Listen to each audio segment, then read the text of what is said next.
Shalom, shalom, ¿cómo están? Espero que estén bien. Si es así, me alegro mucho que sigan por muchísimo tiempo con bienestar, con tranquilidad, con paz, con armonía.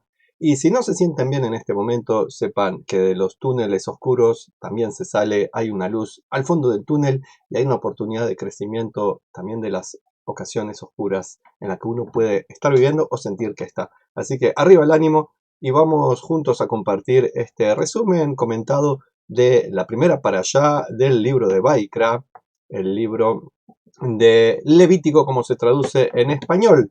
Levítico lo han traducido los traductores cristianos hace muchos siglos, porque ellos, en el momento de la traducción, consideraban cuál era el tema principal del libro y dijeron, trata de asuntos relativos a la tribu de Leví.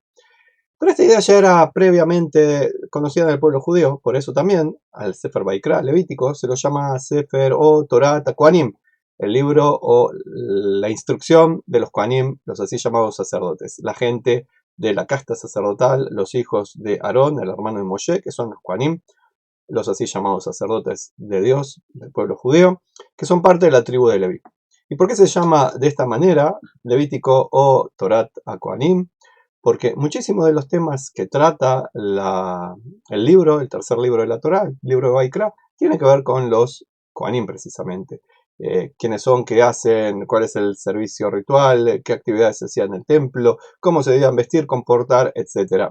No solamente su trabajo era dentro del templo, pero era como mayormente preponderante. Recordemos que el templo no era una necesidad, ni es hoy en día una necesidad de Dios, sino que era una necesidad de los antiguos, también de los israelitas, que necesitaban encontrarse con su deidad en algún lugar, tener ese momento de encuentro especial, porque todavía no llegan a entender que Dios está en todo momento, en todo lugar.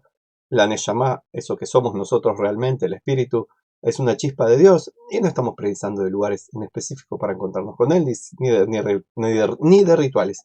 Pero la gente estamos limitados por nuestro cuerpo, por nuestro yo vivido, por nuestra existencia, por nuestras creencias, nuestras costumbres. Entonces, aún hoy en día, para mucha gente, los templos, las sinagogas, los lugares de culto son muy importantes. Está muy bien que así sea, porque vuelvo a decir, somos Neshama, pero en esta vida, en este mundo, no somos solo Neshama. Por eso mismo, la invitación es que vayas a tu sinagoga, a tu templo, a tu Beit Knesset, a tu Shil, a tu Knis, a tu centro de espiritualidad, para compartir con otros que son de tu misma creencia, los rituales y el encuentro, que eso es muy importante. El encuentro, que es en el encuentro donde está Dios. Porque de paso, digamos, en este libro de Baikra, que dijimos, habla mucho de los Kohanim y de las cuestiones sacerdotales, pero no solo. Por ejemplo, en este libro, les decía, hacia la mitad aparece el famoso versículo, ama a tu prójimo como a ti mismo. Y aparece también por ahí, ama al ger, que es el extranjero, que se viene a vivir en la tierra de Israel de acuerdo a las leyes de Israel para los extranjeros, de Israel bíblico, lo que hoy en día también podríamos llamar un converso. Había distintos tipos de ger. Estaba el gentil, que se venía a vivir en Israel de acuerdo a las reglas correspondientes a los gentiles, los 7 mandamientos para las naciones. Y estaban los gerim, que eran los que decían, quiero ser judío, no quiero ser solamente un residente en la tierra de Israel que cumple con los mandamientos noágicos. Me doy cuenta que lo mío es vivir como judío, respetar las leyes judías, me gusta la costumbre judía, la tradición judía y servir a Dios de la manera judía. Entonces voy a tener, en vez de 7 mandamientos, 613. Ambos son ger. Uno es el ger Toshav, el extranjero que vive en la tierra de Israel. El otro es el ger Tzedek, el extranjero que se aviene a convertirse a judío, y a partir del momento que se convierte legal y formalmente al judaísmo, ya no es más un extranjero, ya no es más un extraño, es un hijo más del pueblo de Israel.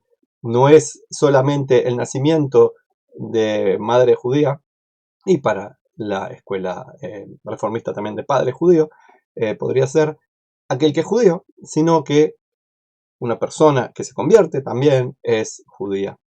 O sea, no es solamente judío por nacimiento, no es un tema genético, no es un tema de, entre comillas, razas, es un tema de ser parte de una familia, sea por nacimiento, sea por adopción. Y la familia te tiene que dar la recepción.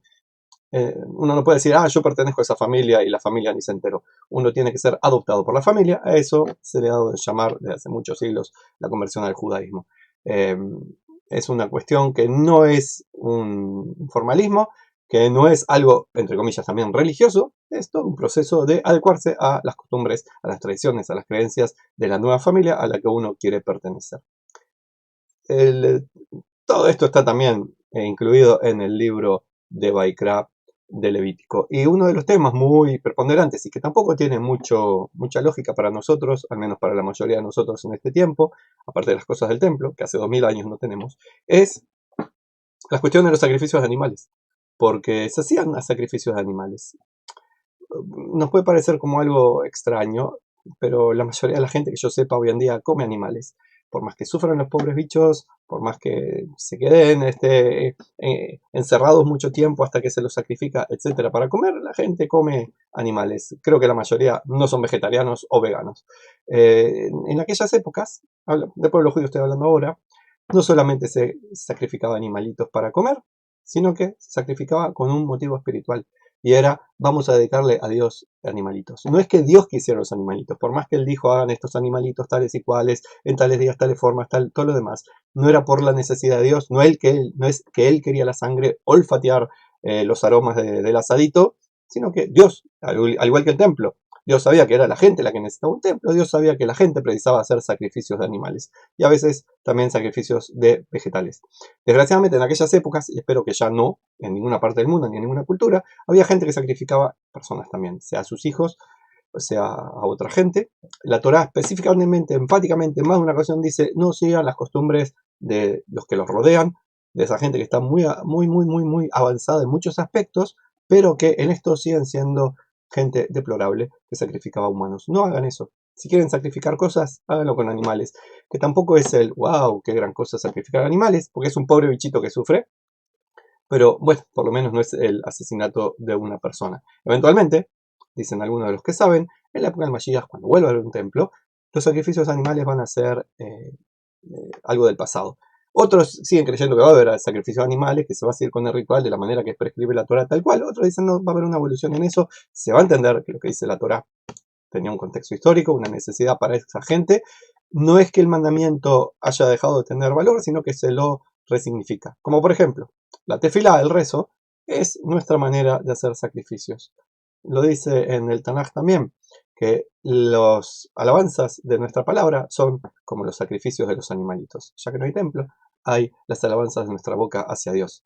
Recordemos que había distintos tipos de sacrificios, de ofrendas de animales. Uno era la voluntaria, la gente estaba contenta, quería agradecer a Dios por algo, llevaba el animalito. Otro, la gente quería estar en paz con Dios, llevaba un animalito. Otro, la gente había pecado sin querer, llevaba un animalito. Otro, había uno que había pecado queriendo y se había dado cuenta que estaba mal, llevaba un animalito. Otros llevaban una ofrenda de agradecimiento de a Dios, la ofrenda de Minja, que es justamente que decir ofrenda, a Dios, que eran vegetales. Había distintas formas de ofrecer a Dios. La mayoría de los sacrificios se comían, sea los Kohanim, los sacerdotes, o sea la gente o la gente que los servía. Hubo un sacrificio, el Olá, el de ascensión, se quemaba por completo, dedicado a Dios. Que vuelvo a decir, por más que Dios diga en la Torah, es de aroma agradable para Él no precisa de sacrificios de animales, no precisa la muerte, no precisa de la sangre para que la persona expíe su pecado, no precisa de la sangre para estar contento, no quiere la destrucción. Pero, aveniéndose a lo que la gente es, Dios dijo, bueno, mientras tanto hagan esto, ya van a evolucionar como sociedad. A veces vemos al entorno o adentro y decimos, qué poco hemos evolucionado, sigue habiendo guerras, hambre, miseria, el ego por todas partes, gente que manipula, gente que destruye, gente que miente, que roba, que viola, gente horrible por todas partes que no hacen caso al llamado de la Neshama, eso que somos, el espíritu, con sus 7 mandamientos que son parte inherentes del ADN espiritual de toda la humanidad. Con esos 613 mandamientos que son parte inherente de la espiritualidad judía, se sigue sin prestar atención a esa vocecita de nuestro espíritu que está ahí adentro y por eso sigue siendo necesario rituales, templos y cosas por el estilo para que la gente entienda el mundo no es un lugar al azar, el mundo está gobernado por su rey, si quieren su reina, da lo mismo que es Dios, que no tiene sexo, así que da lo mismo, ni género tampoco. La gente puede darse contenta llamándolo como quiera. En la tradición se lo llamó de manera masculina, vaya a saber por qué, pero bueno, no es el tema tampoco. Es parte de entender que la Torah es vigente en toda época y lugar, pero hay que adecuarla al tiempo que estamos, a la cultura que estamos, sin dejar de valorar lo que tiene y sin dejar de aplicar lo que dice de la manera que se puede aplicar. Podríamos seguir indagando y profundizando sobre el tema, pero tendremos oportunidad, si Dios quiere, en todo el libro de Baikra. Recordemos que este Shabbat Estamos en el día 6, cuando grabo esto, 6 de marzo, creo que va a ser publicado, 7 de marzo del 2022. Esta semana, ya este Shabbat, que es Vaikra, se va a leer también la parashá famosa, Zahor et asher asa leja Amalek, porque antes de Purim tenemos que leer ese párrafo de la Torá, donde recordamos lo que nos hizo Amalek a la salida de Egipto, para no olvidarlo y para tenerlo en cuenta y no permitir que esas cosas sigan ocurriendo. Así que, como les dije, tendremos ocasión, si Dios quiere, de seguir hablando de la Parashá Vaikra. Recién estamos al principio del libro Vaikra, recién estamos al principio del libro. También de la Parashá en la semana, si Dios quiere, podremos publicar algo. Y si no, los espero en nuestra tefilá, en nuestro encuentro semanal, los viernes 19:30 en el Centro Maimónides, en donde podremos ir compartiendo, haciendo alabanzas al Eterno y estando juntos, que eso es muy importante. Eso es algo que nos hace dar cuenta de los valores espirituales, no se encierran en un solo lugar, sino que son para compartir. De mi parte, les deseo a todos ustedes shalom y bendiciones. Compartan, suscríbanse al canal, mándenselo a sus familias, comenten y que tengan mucha felicidad en su vida. Bendiciones y ojalá haya paz para Ucrania, para la gente buena de Rusia, y que los malos dejen de hacer el mal y se conviertan también en constructores de shalom y ya no haya más destrucciones inútiles en este mundo.